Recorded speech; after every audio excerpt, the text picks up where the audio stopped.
Quisiera dividir el sermón en dos partes, una sobre el día de hoy y una segunda parte, si me permiten las personas que están viendo la transmisión, para la familia de Monseñor Miguel Ángel.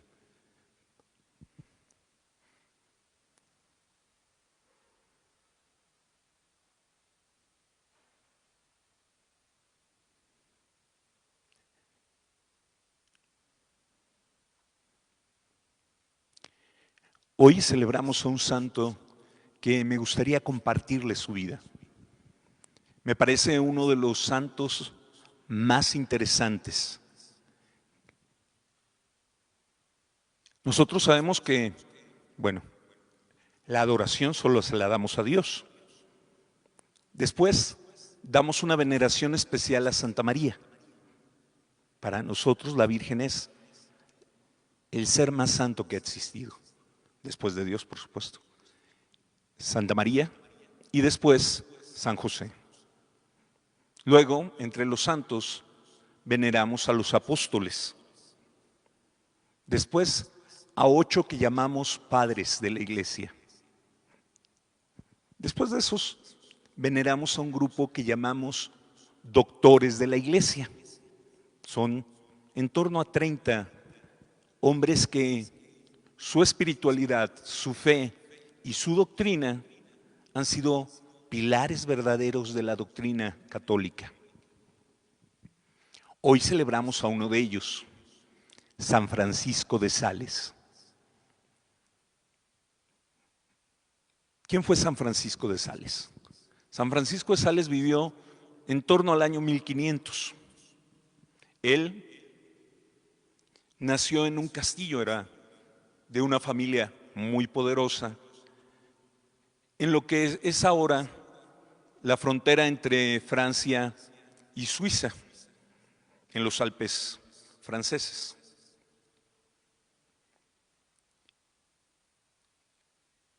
Él fue un muchacho profundamente berrinchudo, enojón, de mal carácter y muy bueno para la espada. Toda su vida fue muy bueno para usar la espada. Pero también al mismo tiempo era muy piadoso, una contradicción muy fuerte. De hecho, sus papás decían que la primera frase que dijo Francisco de Sales fue: mi Dios y mi mamá me aman mucho.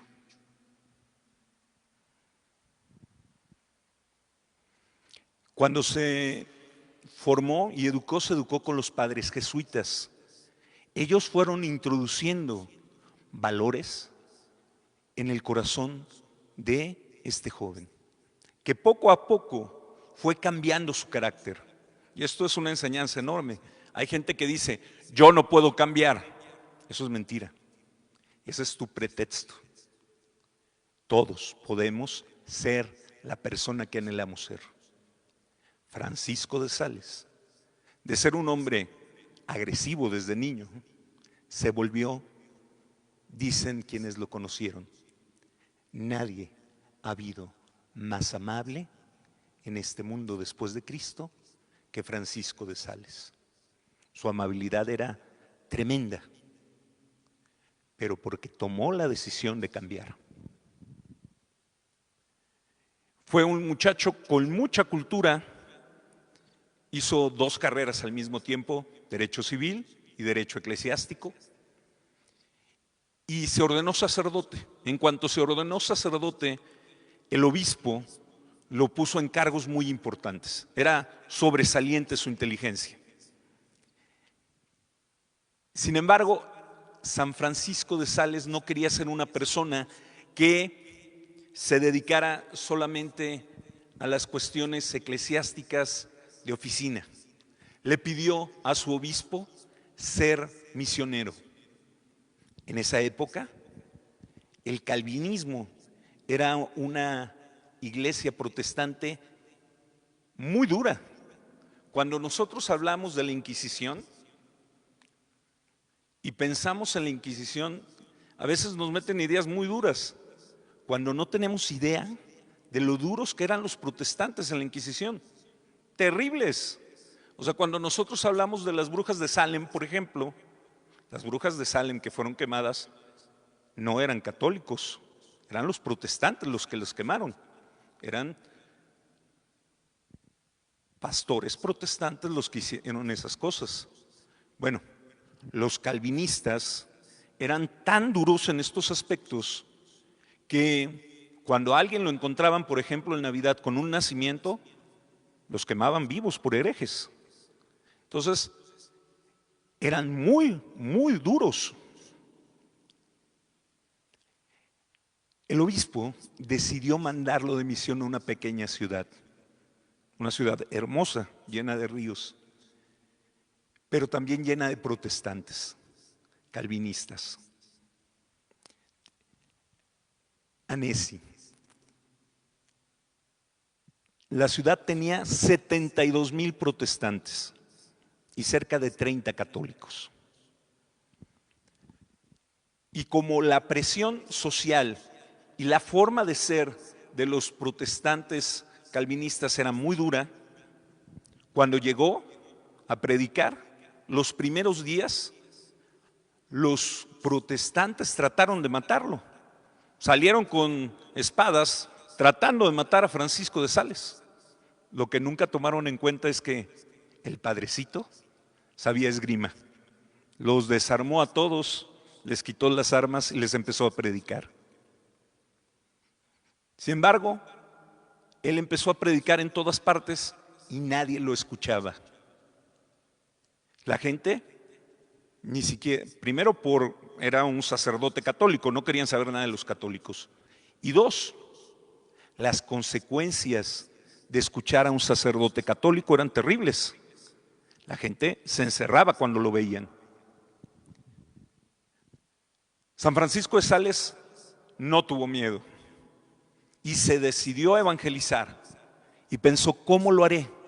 ¿Cómo podré llegar a esas puertas cerradas? A esos corazones que no quieren escuchar. En la época de San Francisco de Sales había nacido uno de los avances tecnológicos más importantes de la historia, la imprenta. Francisco le pidió a su familia poder comprar una imprenta. Es cuando estaban haciendo la imprenta. Y entonces Francisco se dedicó a hacer panfletos, escritos pequeños, que en las noches dejaba en las puertas de las casas.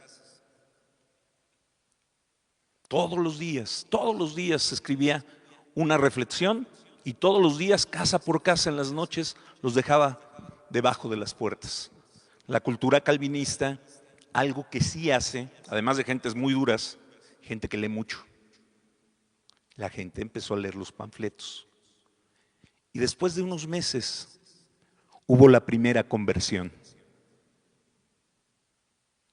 El primero en convencerse a leer los documentos que escribía Francisco de Sales fue el pastor protestante. Abandonó la iglesia calvinista y se hizo católico. Poco a poco, miles de calvinistas dejaron la iglesia protestante por los escritos de Francisco de Sales. Después de 4 años, cuando él llegó había 30 católicos y 72,000 protestantes. 4 años después, los 72,000 protestantes eran católicos. Es una de las historias de conversión y de evangelización más impresionantes de la historia de la Iglesia Católica. Logró convertir a toda la ciudad en base a sus escritos y en base a su bondad, a su amabilidad. Cuando en Ginebra se enteraron de que toda la ciudad había abandonado el calvinismo, mandaron a sus mejores teólogos para hacer un debate público contra San Francisco de Sales. con la intención de nulificar. Eligieron a los mejores. Los debates fueron públicos, se guardan las actas y lo que dijeron los pastores protestantes y San Francisco de Sales. ¿Qué pasó después de los debates públicos? Los protestantes que iban a atacar a Francisco de Sales se convierten. El éxito literalmente fue enorme. Los protestantes buscaron que ya no siguiera visitando lugares calvinistas. Y el Papa mandó llamar a Francisco de Sales. Le hizo varias preguntas, porque además los calvinistas algo que tienen también son muy formales. Se guardan las actas donde ellos pedían a ingresar a la Iglesia Católica, las 72,000 actas, donde ellos pedían hacerse católicos en el periodo de 4 años. Cuando llega Francisco ante el Papa le hace varias preguntas. En esa época a los papas se les saludaba besándole los pies, no se les veía de frente. Después de hacerle muchas preguntas a Francisco de Sales, el Papa queda conmocionado, se pone de pie de su silla, la sede de Pedro, baja y lo abraza. Lo ordena obispo y lo manda de regreso a evangelizar. Pero antes le da una encomienda, ir a París a evangelizar. 180 sermones dio en París San Francisco de Sales. El impacto en París fue enorme. El mismo rey iba a escuchar a San Francisco. Todos querían escuchar a ese hombre sencillo y amable, pero profundamente sabio. El cardenal de París le dijo: yo quiero que te quedes aquí. Yo voy a hablar con el Papa para que tú seas mi sucesor, el siguiente cardenal de París. Y él le dijo: no, yo quiero ser obispo allá en la sierra, allá en los montes. Y se fue. San Francisco de Sales siguió haciendo grandes labores como obispo, un gran predicador. Inició una comunidad que se llama la Comunidad de Religiosas de la Visitación, porque una mujer, también muy poderosa, al escucharlo le pidió ser su director espiritual. Y entonces inició lo que fue el primer estilo de vida de religiosas de vida activa. Antes de ellas, todas estaban siempre encerradas. Las religiosas no salían a evangelizar. La primera comunidad que tuvo esta intención la hizo San Francisco de Sales, las Hermanas de la Visitación. También entre la gente que escuchó los sermones en París de San Francisco de Sales, había un sacerdote muy mediocre, un hombre que no vivía su sacerdocio con plenitud, con alegría. Cuando escuchó y vio a San Francisco de Sales, dijo: si el obispo de Sales es tan amable, ¿cómo será Dios en realidad? Ese hombre es San Vicente de Paúl. Nada más para que entendamos quién fue San Vicente de Paúl, que se convirtió cuando escuchó a este hombre. La Iglesia ha llamado a San Vicente de Paúl el gigante de la caridad. Algo así como la Santa Teresa de Calcuta de su siglo. O sea, las personas sabían que él fue el hombre que más cuidó enfermos y fundó una congregación también de vida activa que se llaman las Misioneras de la Caridad, que han hecho una labor en todas partes durante siglos hermosa.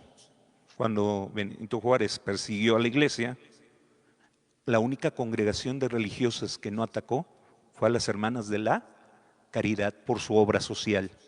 Bueno, entonces estas mujeres y su espiritualidad se debe a esos sermones que dio San Francisco de Sales. San Vicente Paúl nunca se hubiera convertido si no lo hubiera escuchado y no hubiera visto su testimonio de vida.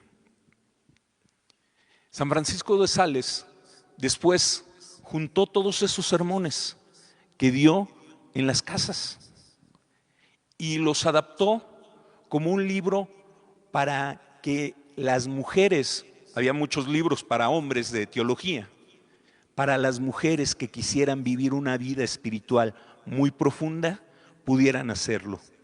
El libro se llama Introducción a la vida devota de San Francisco de Sales. A todas las hermanas presentes y a las que están viéndonos en internet, les recomiendo ese libro. Es uno de los libros de espiritualidad más hermosos. Pero San Francisco de Sales lo escribe pensando en las mujeres, con un fuerte conocimiento de la vida espiritual de ellas. Después escribió otro libro que es un tratado teológico impresionante, Tratado del Amor de Dios. Por eso la Iglesia lo ha declarado doctor de la Iglesia, por su teología profunda.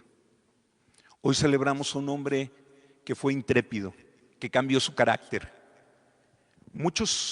Varios siglos después, en Turín, hubo un sacerdote que también cambió la historia de la Iglesia. Un hombre alegre, que le enseñaba a los niños a vivir alegremente, especialmente a los niños huérfanos y pobres. San Juan Bosco. San Juan Bosco era tan apasionado de los escritos de San Francisco de Sales que cuando esos niños que empezó a educar quisieron hacerse religiosos, fundó una congregación que se llama Salesianos. Tenemos escuelas, universidades en todo el mundo de los salesianos. ¿Por qué se llaman salesianos? No en honor de San Juan Bosco, que fue quien los fundó, sino en honor de San Francisco de Sales. ¿Alguien de ustedes estudió con los salesianos? No. Bueno, los salesianos, dos de ustedes. Los salesianos son sacerdotes no alegres, lo que les sigue. Y la espiritualidad de San Juan Bosco y de los salesianos, su raíz está en San Francisco de Sales. Como ven, hoy celebramos un gran sacerdote, que es patrono de los que son comunicadores. Es el patrono de los comunicadores católicos. Pedimos pues la intercesión de San Francisco de Sales. Y bueno, les dejo de tarea a las damas, introducción a la vida devota. Y a todos, varones y damas, Tratado del Amor de Dios de San Francisco de Sales. Quisiera hacer un momento distinto de esta homilía para la familia de Monseñor, para la familia de Joaquín, de Martín. Y con estas mismas palabras quisiera también tocar el corazón de muchas familias que en estos días han sufrido por la enfermedad o por la pérdida de un ser querido, por todo lo que ha implicado enfermarse en estos tiempos, por toda la complejidad de todo el proceso que conlleva en este momento el dolor de un ser querido que parte. A ustedes, a la familia que tanto quiero de Monseñor Corona, y a todas las familias que han perdido seres queridos. Ustedes escucharon la lista tan larga que todos los días hacemos por tantas personas que mueren diariamente.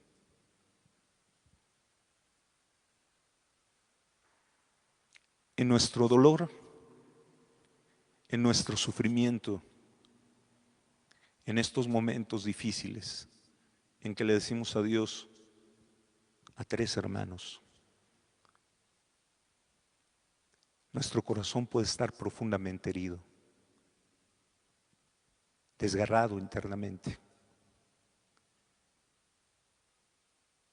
Esta historia de ustedes y de tanta gente en estos días,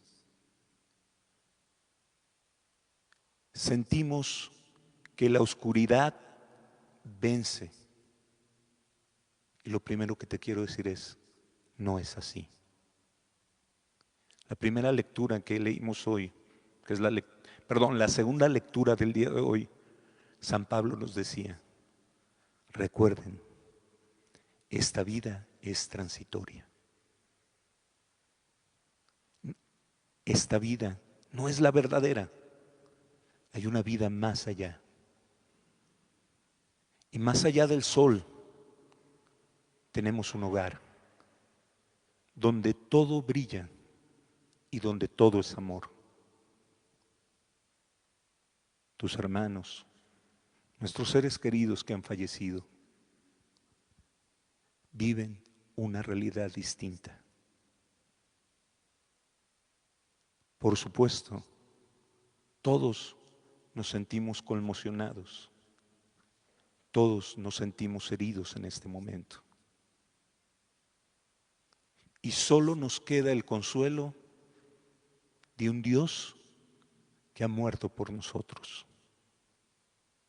Cuando nosotros levantamos nuestros ojos, vemos a un Dios que también está crucificado, que también está herido, que también derrama sangre, que también sufre y que eleva tu voz al Padre diciendo, ¿por qué me has abandonado? Dios, Jesús, ha sentido también este vacío y ha querido vivirlo para llenarse su amor y su corazón de nosotros. Cuando nosotros sufrimos, Dios está a nuestro lado. Para Dios no es algo indistinto el dolor del hombre, porque Él mismo lo ha sufrido. Cuando Dios nos quiere dar palabras de consuelo, no lo dice desde la eternidad y desde un altar lejano. Lo dice con unas manos traspasadas y heridas por unos clavos. Lo dice con una espalda que ha recibido latigazos. Cuando Jesús está cerca de nosotros, lo está coronado de espinas, traspasado por una lanza. Nadie puede entender mejor que Jesús tu dolor, porque el dolor de Jesús todavía es más grande que el que hayamos podido experimentar cualquiera de nosotros, porque Cristo en la cruz ha tomado el dolor de todo ser humano. Ese dolor que tú experimentas hoy, Cristo lo ha experimentado en sí mismo. Solo nos queda decir, creo en ti. Con todas mis heridas, con todas mis lágrimas, con todo lo que veo oscuro, hoy te digo, creo en ti. Y aun cuando en este momento no entiendo, no quiero, no es lo que deseo en mi vida, confío en ti. Tú, más allá de lo que ha pasado, tú me amas. Amas a mi hermano, a mi tío, a mi papá. Tú me amas y nunca dejarás de hacerlo. Y ahorita aunque no alcanzo a verlo, tu mano me sostiene, me da fortaleza.